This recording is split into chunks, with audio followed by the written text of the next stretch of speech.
Ya, assalamualaikum warahmatullahi wabarakatuh. Kembali lagi bersama saya di channel New Project Mandiri.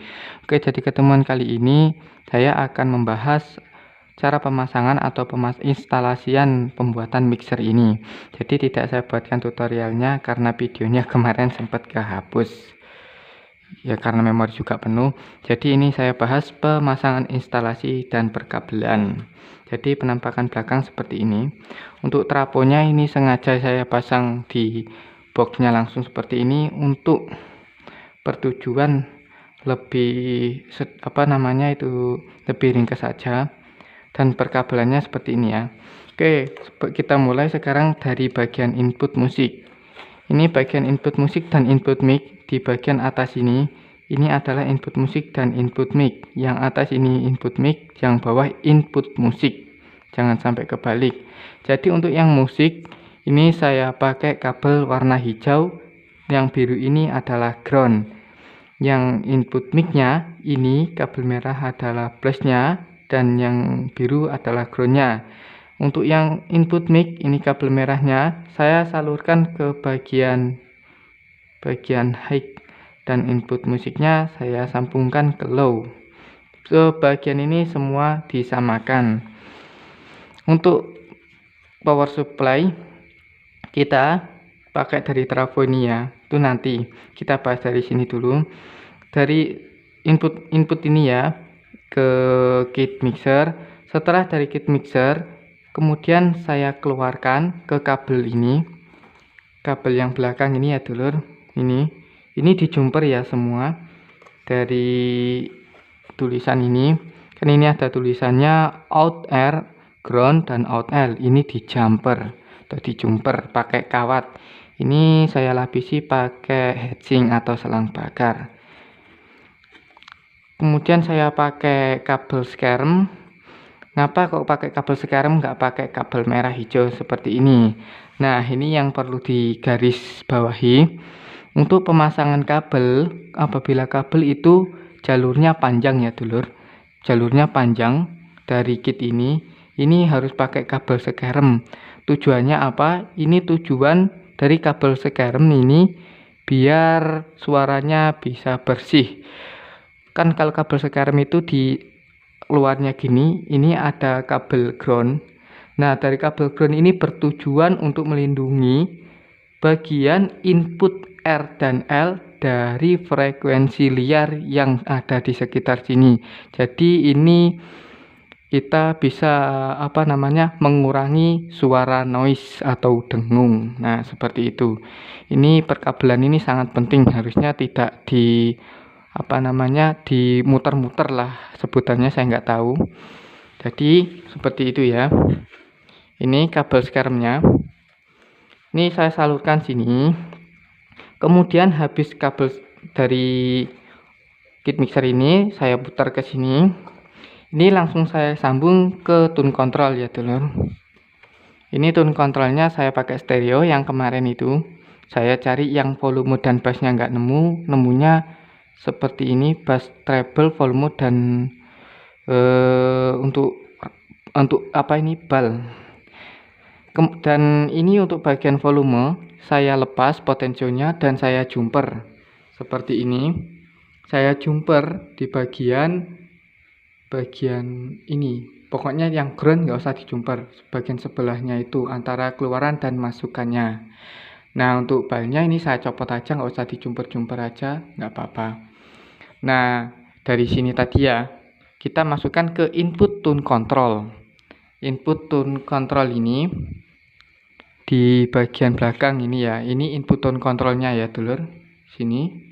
Nah, habis input tone control ini kan ada tulisan outputnya. Untuk bagian output ini kita masukkan ke master mixer. Master mixer ini ada R dan L, jadi satu persatu. Ini yang saya jumper apa? Ini saya jumper ini power supply-nya. Untuk input jangan dijumper.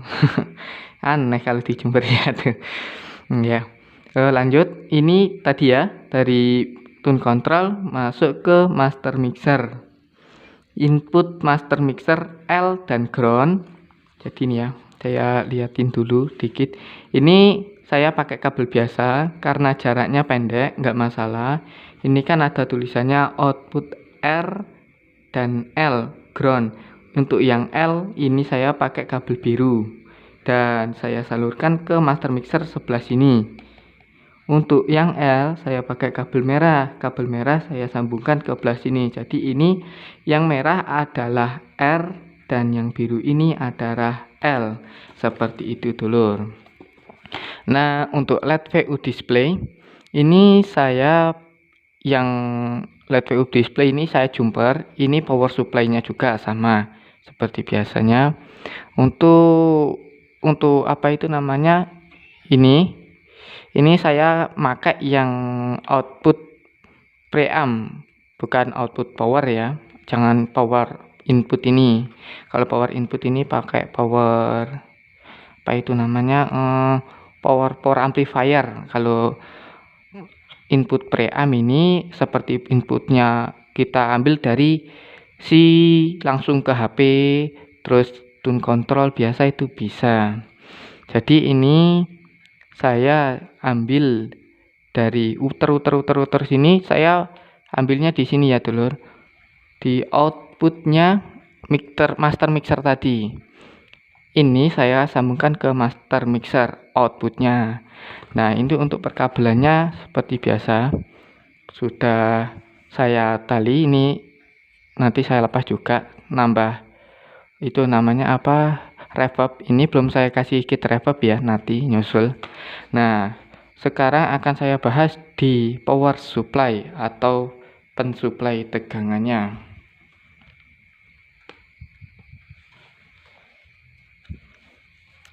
Jadi untuk power supply ini tegangan listrik AC 220 volt. Ini untuk yang kabel kayak abu-abu ini saya salurkan ke monitor. Jadi ini saklarnya kan saya seharusnya pakai saklar LED ya. Kalau monitor itu biasanya untuk memberitahu apabila ini colokan ini dimasukin ke listrik, biasanya monitor langsung nyala. Terus untuk saklar ini untuk menandai bahwa si mixer ini telah nyala atau belum, seperti itu. Jadi ini saya fungsikan monitor sebagai LED penanda. Kalau saya nyalakan ini akan hidup, dan kalau saya matikan dan LED ini akan ikut mati. Jadi untuk sebelah sini ini saya sambungkan ke bagian sebelah kirinya, dan yang biru ini saya sambungkan ke saklar ya dulur. Inputnya saklar di sebagian sini. Ini kelihatan inputnya saklar yang atas sini, dan outputnya yang bawah sini. Kemudian yang bawah sini ini saya punter. Saya masukkan sebelah kiri ya dulur. Nah, untuk yang sini saya sambungkan ke langsung ikut dari sini, jumper langsung. Bingung ya dulur, saya jatuh bingung ya. Gini aja ya simpelnya. Untuk yang kabel biru ini saya masukkan ke saklar bagian atas ini, keluarannya yang bawah sini. Nah, untuk keluaran ini saya sambungkan ke trafo sini dan ke bagian sebelah sini. Jangan disambung sini, keluarannya disambung sama plusnya, ini bakal jeglek. Apa namanya, MCB nya jeglek ya. Pokoknya ya dipikir-pikir aja lah. Soalnya ini sudah saya pelintir agak meruwet. Untuk keluarannya sini saya pakai tegangan 15 volt CT.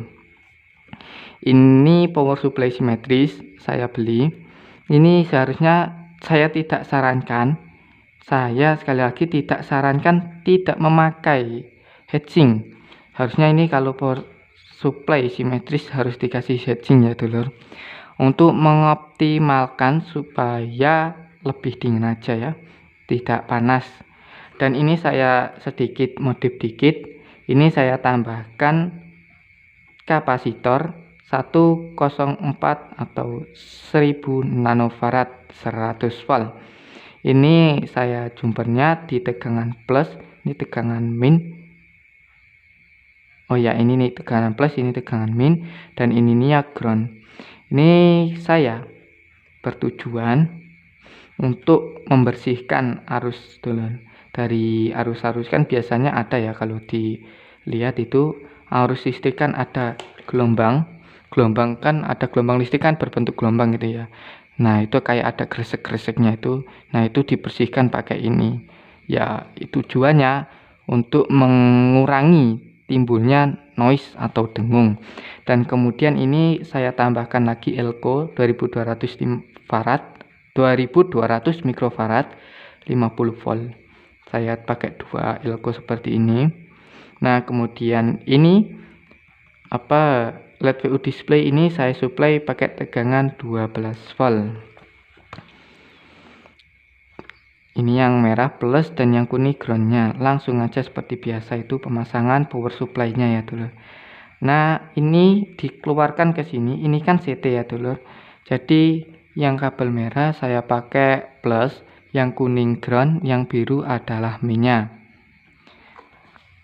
Kemudian jadi saya salurkan ke tune control. Tune control ini pakai 12 volt sampai 30 volt CT ya dulur. Jadi saya sambungkan seperti tadi, yang merah plus, yang kuning ground, dan yang biru min. Nah seperti itu. Dan saya paralel lagi dimasukkan ke master mixer. Master mixer ini juga sama, pakai CT 12 volt. Maaf, ini CT, nggak tahu saya harusnya berapa, nggak ada tulisannya. Teman saya supply 15 volt, alhamdulillah aman. Kemudian saya paralel lagi sini, kita masukkan ke kit mixernya. Ini di paralel seperti ini, seperti tadi. Jadi kita paralel semua ya, untuk power supply kita paralel semua. Seperti itu ya dulur, penginstalan atau instalasi perkabelan. Nah untuk potensio 2 ini apa? Ini belum saya fungsikan. Ini nanti untuk potensio reverb dan monitor di power ya. Seperti itu. Dan ini cuma saya lem aja pakai sandal sandal jepit, saya lem pakai lem G dan lem kastol biar agak kuat. Nah ini ya kemungkinan kuat lah ya dulur, dah lama juga. Dan ini juga sama, saya pasang sandal. Sebenarnya harusnya kan diber ya, kebetulan kebetulan ya, sebenarnya saya nggak punya ber ya dulur, jadi saya lem aja. Nah ini ada satu lagi yang paling penting, to the point-nya ya, yang biasanya dulur itu sering mengalami ini atau lupa entah gimana, itu biasanya bunyi dengung atau gereng. Nah itu biasanya kan potensio ini seharusnya di atasnya ini di jumper pakai kawat atau kabel. Ini dikasang semua ya, satu persatu pakai kabel atau kawat, kemudian kita sambungkan ke ground. Nah berhubung ini platnya kan ini sejenis penghantar ya, bisa menghantarkan arus atau disebut nggak tahu, lupa. Nah ini jadi saya nggak pasang kabel semua, jadi ini di potensio ini saya puter-puter pakai kabel biasa, saya jepit, kemudian saya pasang ke sini dan saya sambungkan ground. Jadi ini sudah terhubung semua sama groundnya karena ini pakai plat. Jadi kalau teman-teman semua yang tidak pakai plat atau pakai triplek atau pakai kayu, ini wajib dipasang kabel atau di jumper, wajib. Kalau enggak ini bisa nimbulkan dengung ya. Misalnya kita putar musiknya ya, tangan kita mendekati ini, maka dia akan bunyi ngung ngung. Nah seperti itu biasa permasalahan di potensio, enggak di ground. Nah jadi begitu aja ya dulur. Jadi ini nanti akan saya pasangkan kit reverb dulu. Setelah pasang kit reverb kita tes dulu. Nah kalau kalian ada yang belum jelas, bisa tanyakan aja di kolom komentar di bawah ini ya. Oke, jadi itu tadi penginstalasian, pemasangan kabel-kabel, pembuatan mixer. Oke, jadi ini semua tidak ada yang saya modif. Ini cuma ini sedikit yang saya modif. Oke, seperti itu aja ya dulur. Dan ini penampakan dari depannya. Oke, dan saya terima kasih pada teman-teman semua yang udah menonton video ini sampai akhir. Semoga yang sudah nonton saya doakan dilancarkan rezekinya, amin, dan diberikan umur panjang, sehat, dan walafiat. Dan saya akhiri, wabillahi taufik wal hidayah. Wassalamualaikum warahmatullahi wabarakatuh.